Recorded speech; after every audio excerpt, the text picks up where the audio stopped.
Hey guys, Jesse here with AI Music Money, and wanted to tune in about the Suno, Udio going on. I'm here at my gym. As you know, I am a Jiu-Jitsu Academy owner. I teach Jiu-Jitsu, and I personally think that we are witnessing the democratization of the music industry right now. So you have the big record labels coming together, and they want to squash AI music. So what's happening is now the average indie artist can go from taking forever to produce a song to being able to find the sound they want for their music very rapidly, because AI can just bring it in, because you can talk to it in common plain speaking, and you can forego lots of software, and you can remaster your tracks almost instantly as well with AI.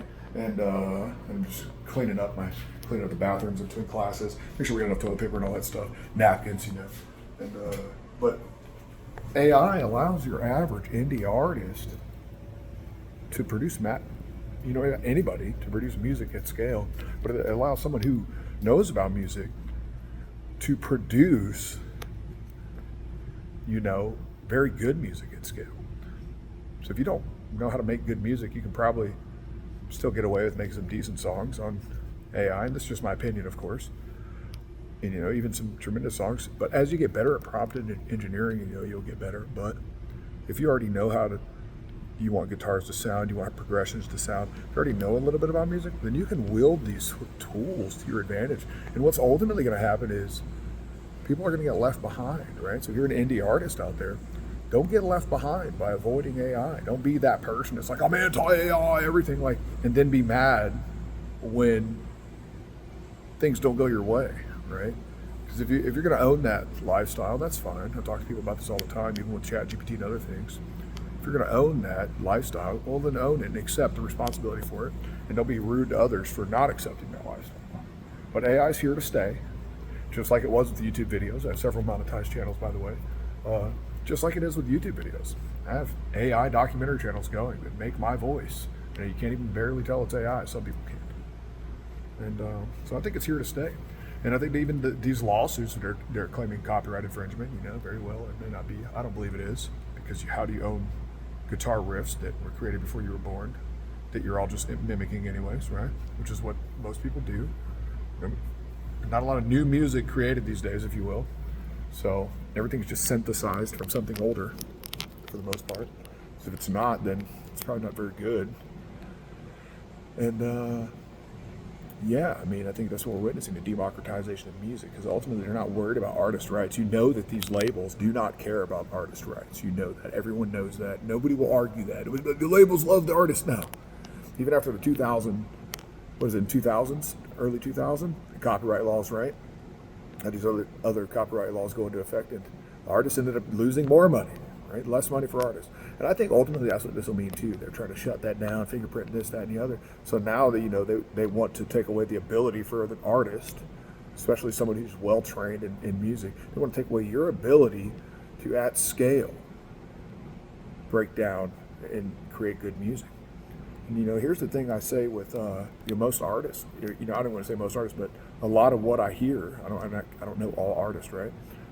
But a lot of music that I hear, especially from human-made music these days, is just not very good. Something's always off. And now when you get a good artist, they're great. It's amazing. And even then, the ability to put out a couple of good songs is only a couple of good songs. How many artists are only one-hit wonders or one-album wonders? I think that's super common.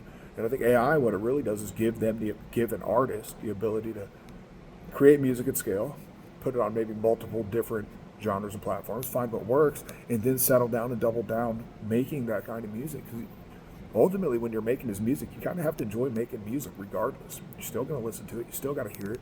It's still going to have an effect on you. It's going to make you feel good or bad, right? In the basic sense. And so, I think that this is just a huge attempt to limit artists out there. Everybody's been using AI for a long time.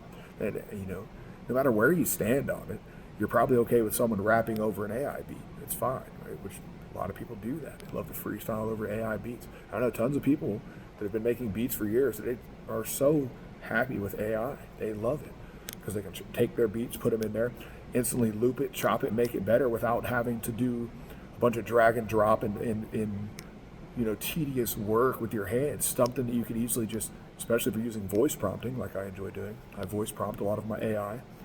If you're voice prompting, especially, you can just use your words to bring stuff in. You're no longer clicking and dragging and dropping and chopping and setting up your layers. Like, you can just do this with your voice. Hey, do this. Hey, do that. You know how much faster that is? I don't think people understand. They are not grasping it. And then you take someone like myself, and I'm just a below average guitar player, zero ability to sing and hold a tune, half deaf, but I can play the guitar. I understand a few progressions. I know what things sound like. I know what I like. And now I can make music that I like. That's how it all started for me. And now it turns out that a whole bunch of people like the music that I like. And I know I've never revealed my main niche, and I don't plan on it. But let's just say that I really love that music. And I really like making it. And it just turns out that so far, I got several thousand followers on Spotify and several thousand followers on YouTube that also agree. And then right now I have tracks topping iTunes and Apple charts around the world repeatedly. Days in top 10 places. Some of them in top 1 positions in places like Ukraine, Brazil, right? I don't want to give away too much because people are going to look this up. But it's possible for anyone. And the other thing I think people don't realize, this isn't just about AI, is the absolute scale, the absolute amount of views going around there are, the amount of streams going around there are that is just increasing yearly. It's not decreasing, right?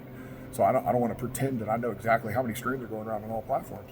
But I believe I heard Mr. Beast say that, there's X trillion views on YouTube and that he only gets X billion of those. So let that sink in. There is trillions of streams out there available, right? A lot of these are going mostly to not independent artists. How about that? They're going to big record labels. They're going to big corporations. So, that's really what this battle is about, in my opinion. This Suno Udio battle, right? They want the control, the power. They also want to have AI on their own platforms to keep people on platform. It's all about control and power. Yeah, it's in money in the end too, right? It's all about money. But they look at what Suno did and how powerful it is now. Hopefully it's too powerful to stop, and hopefully we can keep using it as a tool as independent artists, if you will, or just people that want to make some good money and make good music. Because ultimately, you can make all the music you want, but if nobody's streaming it and you don't have repeat customers, if you will, then your product is not selling. And I think that's another thing that AI is doing for people, is allowing them to find what works and double down on what works. And then what does that mean? That means you are creating a product for the customer that the customer actually wants. They don't have to settle for less. And what that also does is raise the bar. So it raises the bar. So you got to make better music. So as AI gets better, music's going to get better. And so is the music creation. But that's enough babble from me. I think we're witnessing the democratization of the music industry. And that's ultimately what this battle is right now in these court cases are that you're seeing. Let me know if y'all like this content. Let me know what you think about that. Drop your comments below. There's a conversation. Just don't be rude. Don't be mean. I know there's people that are hating, blah, blah, blah, right? I understand you're not in control of your emotions, right? Probably not doing very well in life. You hate this, you hate that, you hate the other. That's fine. Just don't be rude. Don't drop rude comments. I got a waiver you can sign. If you want to drop rude comments, you can handle it. But I don't want to go that route either. I'm getting old. I'm getting aged. And I enjoy sharing this with you. Out of the kindness of my heart, I'm sharing this information and how I'm doing this with all of you. Peace.